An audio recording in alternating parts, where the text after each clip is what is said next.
a small corner of life. Hello everyone. In the hustle and bustle of life, do you ever stop for a moment and truly appreciate the beauty and peace around you? Today, I want to explore with you something even more beautiful, a miraculous power, a quality that I believe this world needs more than ever. That is compassion. The world around us, silent wounds. We live in a world that is both beautiful and full of turmoil. Each of us, young or old, successful or struggling, carries our own stories, our own joys and silent wounds.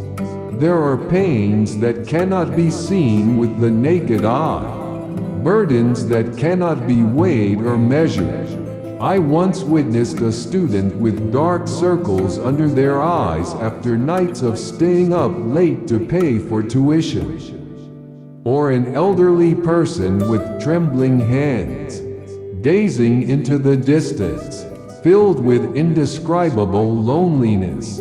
Have you ever wondered what kind of story lies behind a cold face or a harsh word? Sometimes, we are so focused on our own lives that we inadvertently overlook the emotions and difficulties of those around us. We can be quick to judge without truly understanding the root of the matter. Therefore, compassion is like a key that helps us open the door to our hearts to feel and connect more deeply with the world around us. What is compassion? More than pity. So, what is compassion really? Many people may confuse compassion with pity. Pity can be like giving someone a few coins and then quickly walking away, while compassion is stopping, looking into their eyes, listening to their story, and genuinely wanting to help. Compassion is the ability to feel the pain of others as if it were your own. It is deep empathy, a sincere desire to alleviate that suffering.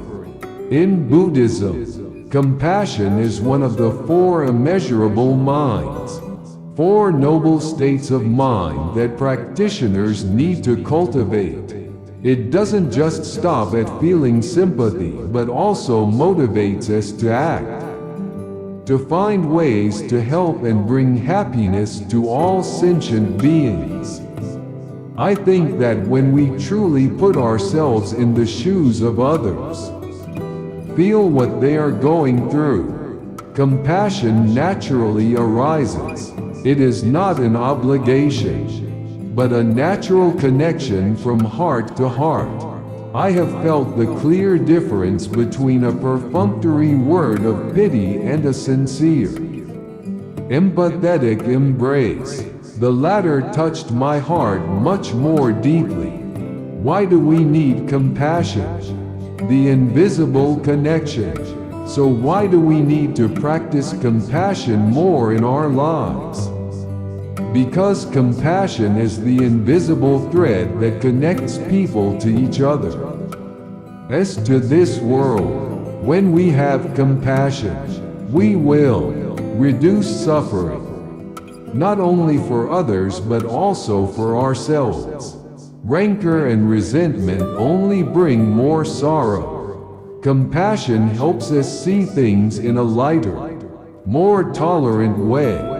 I once saw someone forgive the person who had wronged them, and that forgiveness not only liberated the other person but also brought an extraordinary peace to themselves. Build good relationships.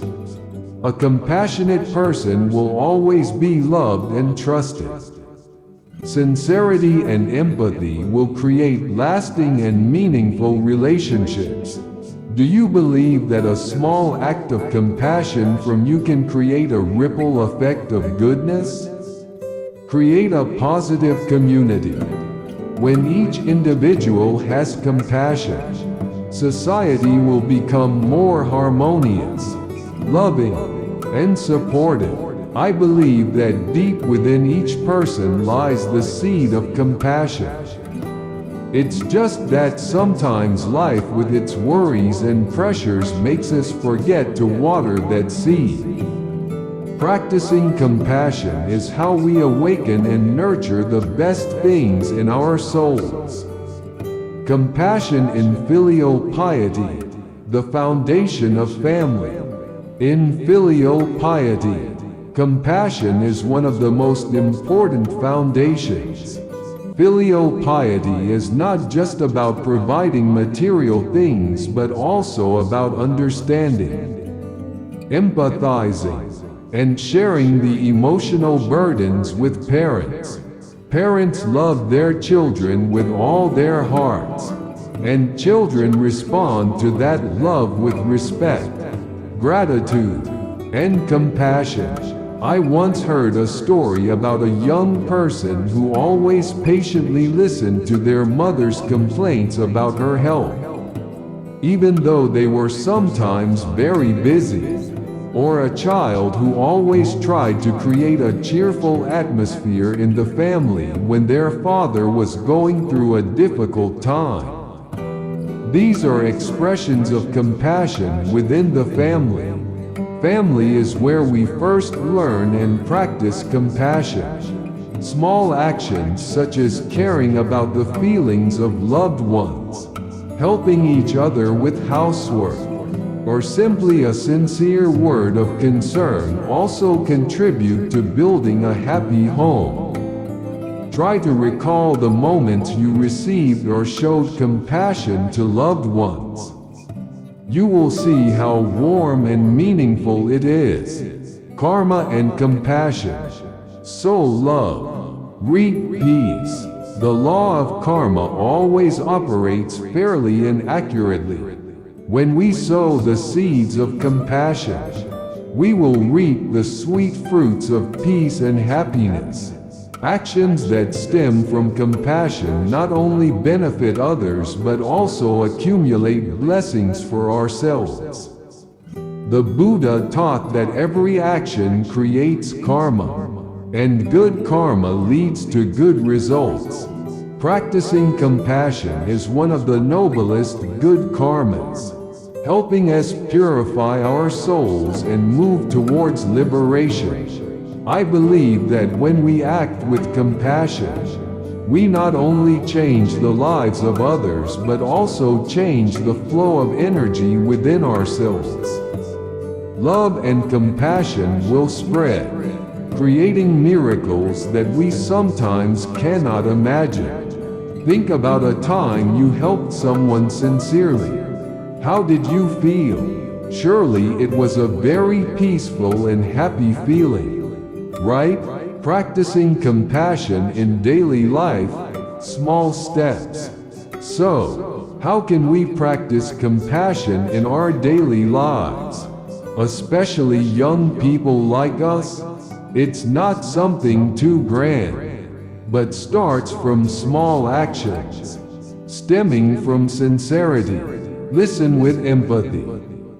Try to spend 5 minutes each day to truly listen to a loved one or friend without interrupting or judging. Just simply be there and feel. Help when you can. Pay attention to whether someone around you needs a little help.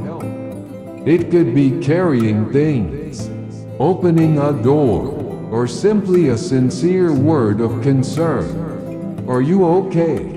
See differences with tolerance.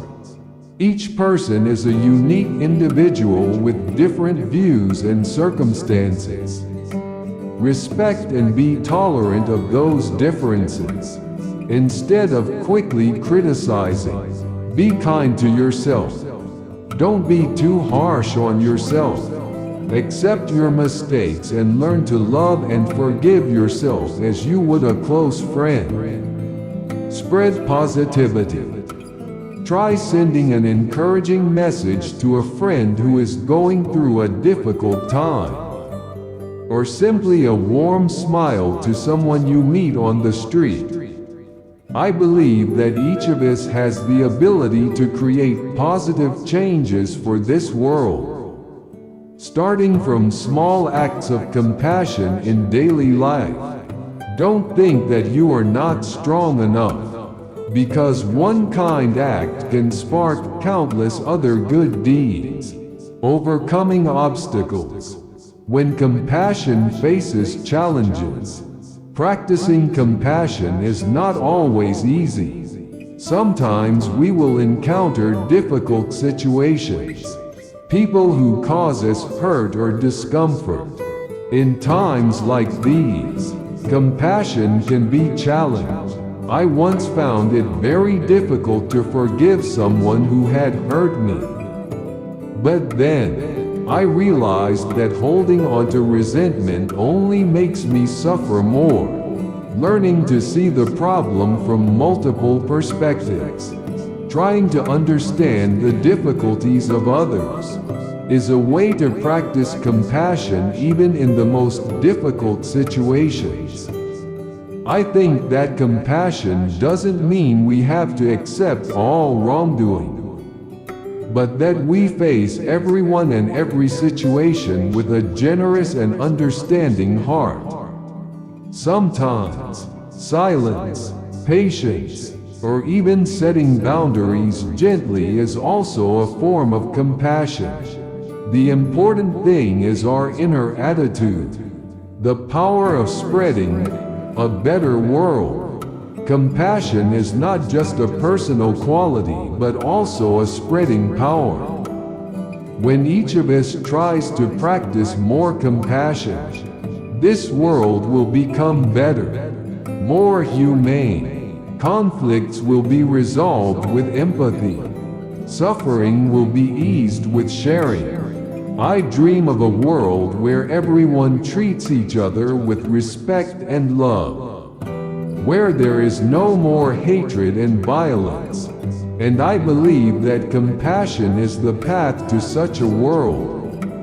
Although it may take a long time, each act of compassion from us is a brick in building that bright future. Imagine each act of compassion as a small drop of water, but millions of drops of water will create a river, and the river will flow into the vast ocean.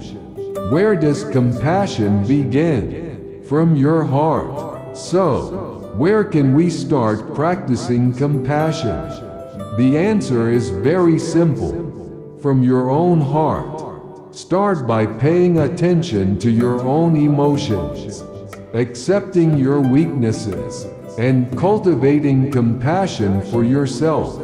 When we can love and understand ourselves, we will find it easier to love and understand others. Spend a little time each day reflecting on compassion. Try to put yourself in the shoes of those around you. Imagine the difficulties they may be experiencing, and ask yourself, what can I do to help them? Even if it's just a small act. Right now, you can try closing your eyes, taking a deep breath, and sending a good wish to a friend who is going through a difficult time, or even someone you don't feel very fond of. Feel the change in your heart. Dear friends, compassion is not something distant or lofty. It exists in each of us. We just need to open our hearts and nurture it. Let's start practicing compassion from the smallest things in everyday life. Let's spread love, empathy, and compassion to those around us. Because I believe that a heart full of compassion will create a better world. What small act of compassion will you do today? Please share in the comments. Don't forget to like, share the video if you find it meaningful, and subscribe to the channel to spread good things together. Thank you for following the power of compassion. Your life will change today. See you in the next videos.